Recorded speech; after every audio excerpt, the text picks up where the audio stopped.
জানিয়ে দেব আমাদের হাতে পাওয়া বাংলাদেশের সর্বশেষ গুরুত্বপূর্ণ আপডেট সংবাদ। শুরুতেই জানিয়ে দিচ্ছি সংবাদ শিরোনাম।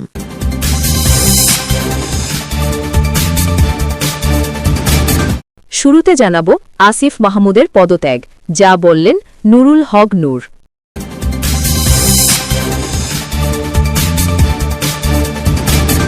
এরপর জানাচ্ছি তফসিল ঘোষণার পর নেতাকর্মীদের যে আহ্বান জানালেন জামায়াত আমির।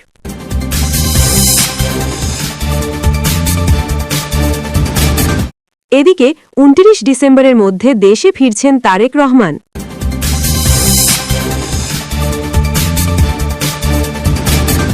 আরও থাকছে নির্বাচনের তফসিলকে স্বাগত জানিয়ে সতর্ক থাকার আহ্বান গণতান্ত্রিক সংস্কার জোটের।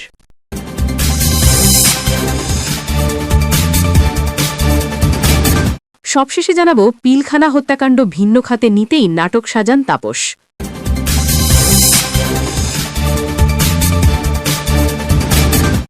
এবার বিস্তারিত খবর। আসিফ মাহমুদের পদত্যাগ, যা বললেন নুরুল হক নূর।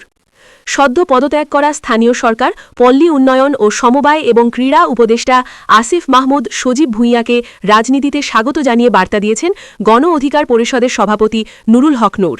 বৃহস্পতিবার ১১ ডিসেম্বর দুপুরে এ সংক্রান্ত পোস্টে নুরুল হক নূর লিখেছেন, আসিফ হঠাৎ গজিয়ে ওঠা বা ২০-২৫ দিনের আন্দোলনের কোনো নেতা নয়। আসিফ ফ্যাসিবাদের উত্তাল সময়ে রাজপথের সংগ্রাম থেকে গড়ে ওঠা নেতা, রাজপথে আমার সংগ্রামের সারথি। আগামী জাতীয় সংসদ নির্বাচনে অংশগ্রহণের অভিপ্রায় থেকে উপদেষ্টা পরিষদ থেকে পদত্যাগ করেছেন।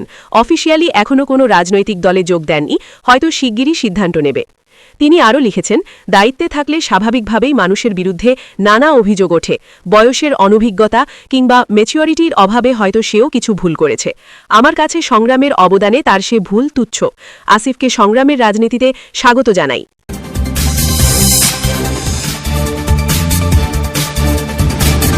তফসিল ঘোষণার পর নেতাকর্মীদের যে আহ্বান জানালেন জামায়াত আমির। দেশের সকল পর্যায়ের দায়িত্বশীল ও কর্মীদের প্রতি নতুন নির্দেশনার কথা জানিয়েছেন বাংলাদেশ জামায়াতে ইসলামীর আমির ড শফিকুর রহমান। শুক্রবার ১২ ডিসেম্বর সকাল ৭টায় তার ভেরিফাইড ফেসবুক পেজে এক পোস্টের মাধ্যমে তিনি এ আহ্বান জানান। তফসিল ঘোষণাকে স্বাগত জানিয়ে ড শফিকুর রহমান লিখেছেন, বৃহস্পতিবার ১১ ডিসেম্বর সন্ধ্যায় আগামী ত্রয়োদশ জাতীয় সংসদ নির্বাচনের তফসিল ঘোষণা করা হয়েছে। স্বাগতম। ঘোষিত এই নির্বাচনকে সুষ্ঠু ও সফল করার জন্য যৌক্তিক সব ধরনের সহযোগিতার জন্য আমরা প্রস্তুত। দলীয় নেতাকর্মীদের আহ্বান জানিয়ে তিনি লিখেছেন, ঘোষিত আরপিও অনুযায়ী ৪৮ ঘণ্টার মধ্যে বিভিন্ন প্রচার উপকরণ নিজ দায়িত্বে সরিয়ে নেবার জন্য দেশের সকল পর্যায়ের দায়িত্বশীল ও কর্মীদের প্রতি আহ্বান জানাই। ছাত্র জনতার অভ্যুত্থানে ২০২৪ সালের ৫ই অগাস্ট আওয়ামী লীগ সরকারের পতন হয়। এরপর ৮ই অগাস্ট অধ্যাপক ড মোহাম্মদ ইউনুস নেতৃত্বাধীন অন্তর্বর্তীকালীন সরকারের যাত্রা শুরু হয়।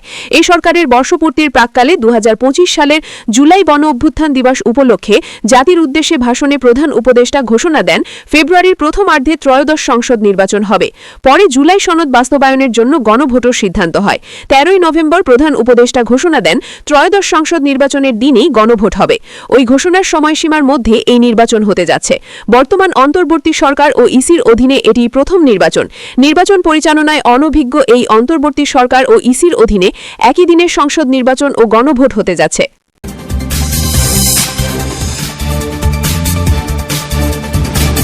চলতি মাসের ২৯ ডিসেম্বরের মধ্যে দেশে ফিরছেন বিএনপির ভারপ্রাপ্ত চেয়ারম্যান তারেক রহমান। চলতি মাসের ২৯ ডিসেম্বরের মধ্যে দেশে ফিরছেন বিএনপির ভারপ্রাপ্ত চেয়ারম্যান তারেক রহমান।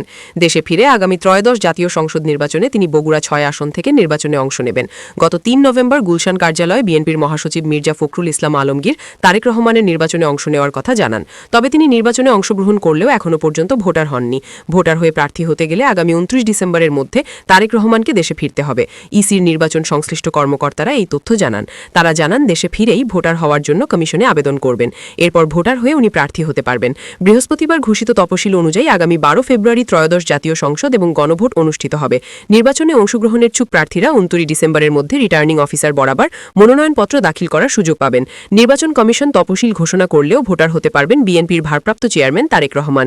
ভোটার তালিকা আইন ২০০৯ অনুযায়ী কমিশন চাইলে যে কোনো সময় ভোটারযোগ্য ভোটাররা ভোটার হতে পারবেন। এক্ষেত্রে কোনো আইনি বাধা নেই। ইসির যে কোনো সময় সংশোধিত ভোটার তালিকা তালিকা প্রকাশ করতে পারেন। তবে বিএনপির ভারপ্রাপ্ত চেয়ারম্যান তারেক রহমান এখনও ভোটার হননি বলে জানিয়েছেন। নির্বাচনের তফসিলকে স্বাগত জানিয়ে সতর্ক থাকার আহ্বান গণতান্ত্রিক সংস্কার জোটের, কোনো আদালতে প্রশ্ন করা যাবে না। লন্ডন সূত্রে জানা গেছে, যেহেতু নির্বাচনের তফসিল ঘোষণা হয়ে গেছে, সেহেতু তারেক রহমান যে কোনো সময়ে দেশে ফিরবেন। 29 ডিসেম্বরের মধ্যে দেশে ফিরে নির্বাচনে অংশ নেবেন। মহান বিজয় দিবসে তারেক রহমানের দেশে ফেরার গুঞ্জন শোনা গেলেও চলতি মাসের শেষ সপ্তাহে তিনি দেশে ফিরছেন বলে নিশ্চিত করেছেন উনার আস্থাভাজন একাধিক ব্যক্তি। সেইভাবে তারেক রহমানের সফর সঙ্গীরাও প্রস্তুতি নিচ্ছেন। উল্লেখ্য, 2008 সাল থেকে সপরিবারে লন্ডনে অবস্থান করছেন তারেক রহমান। লন্ডন থেকে ভার্চুয়ালি বিএনপি অঙ্গ এবং সহযোগী সংগঠনের কার্যক্রম পরিচালনা করেন।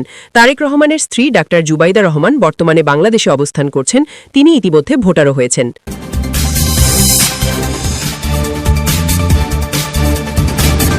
নির্বাচনের তফসিলকে স্বাগত জানিয়ে সতর্ক থাকার আহ্বান গণতান্ত্রিক সংস্কার জোটের। তফসিল ঘোষণাকে স্বাগত জানিয়ে দেশবাসীকে সতর্ক থাকার আহ্বান জানিয়েছে 3 দলীয় মোর্চা গণতান্ত্রিক সংস্কার জোট। বৃহস্পতিবার রাতে এক যৌথ সংবাদ বিজ্ঞপ্তিতে এই আহ্বান জানানো হয়। জোটের মুখপাত্র নাহিদ ইসলাম, জাতীয় নাগরিক পার্টি, হাসনাত কয়ুম, রাষ্ট্র সংস্কার আন্দোলন ও মুজিবুর রহমান মঞ্জু, আমার বাংলাদেশ পার্টি তফসিল ঘোষণার জন্য সরকারের প্রতি কৃতজ্ঞতা প্রকাশ করেছেন। তারা বলেছেন, এতদিন নির্বাচন নিয়ে ছড়ানো বিভ্রান্তি এবার মিটেছে এবং নির্বাচনের পথ সুগম হয়েছে। তবে নির্বাচনের পরিবেশ নিয়ে তারা উদ্বেগ প্রকাশ করেন। বিভিন্ন এলাকায় প্রার্থীদের ওপর হামলার অভিযোগ তুলে জোটের নেতারা বলেন, সব দলের প্রতি সমান আচরণ এবং প্রার্থীদের নিরাপত্তা নিশ্চিত করা এখনও প্রয়োজন।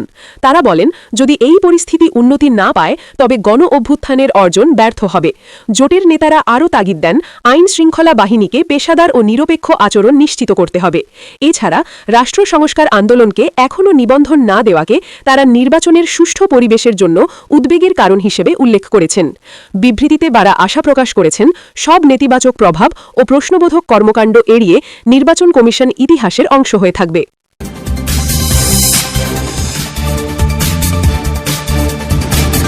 পিলখানা হত্যাকাণ্ড ভিন্ন খাতে নিতেই নাটক সাজান তাপস।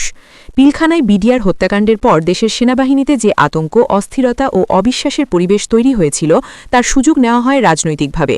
যেসব সেনা অফিসার সৎ, দেশপ্রেমিক ও বিডিআর হত্যাকাণ্ড নিয়ে সোচ্চার ছিলেন তাদের একে একে সেনাবাহিনী থেকে বের করে দেওয়া হয়। শুধু তাই নয়, তাপস হত্যাচেষ্টা মামলার নামে কয়েকজনকে আটক করে নির্যাতনও চালানো হয়। এ মামলার উদ্দেশ্য ছিল স্পষ্ট, সেনাবাহিনীর ভেতরে ইসলামী জঙ্গিবাদ হয়েছে এমন ধারণা প্রতিষ্ঠা করা। এজন্য 5 জন দেশপ্রেমিক জুনিয়র অফিসারকে টার্গেট করা হয়। তারা বিডিআর বিদ্রোহ দমন, তদন্ত, আলামত সংগ্রহ সহ নানা গুরুত্বপূর্ণ তথ্য জানতেন এবং সব ক্ষেত্রে সোচ্চার ছিলেন।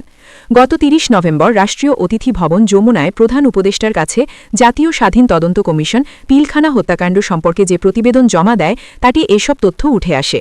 স্বাধীন তদন্ত কমিশনের সাক্ষ্যে উঠে এসেছে, তাপসকে আজীবন নিরাপত্তা দিতে এবং সেনাবাহিনীতে ভয় তৈরি করতে সম্পূর্ণ সাজানো, মিথ্যা ও উদ্দেশ্যপ্রণোদিতভাবে তাপস হত্যাচেষ্টা মামলা দাঁড় করানো হয়েছিল, যাতে সেনাবাহিনীর কোনো অফিসার বিডিআর বিদ্রোহের রাজনৈতিক সংশ্লিষ্টতা নিয়ে মুখ খুলতে না পারেন। প্রতিবেদনে আরও বলা হয়, সেনাবাহিনীর ভেতরে জঙ্গিবাদ আছে এ বর্ণনা প্রতিষ্ঠার জন্যই প্রথমবারের মতো ইউনিফর্ম পরিহিত অবস্থায় সেনা সদস্যদের গুম করা হয়। তাদের এই মামলায় জড়ানো হয় এমনভাবে যাতে ভবিষ্যতে কেউ আর আওয়াজ তোলার সাহস না পান। বড় রাজনৈতিক ব্যক্তি, আমলা কিংবা বিশিষ্ট নাগরিককে গুম বা হত্যা সবই যাতে বিনা বাধায় করা যায়, সেই ফ্যাসিবাদী পরিবেশই তৈরি করা হচ্ছিল।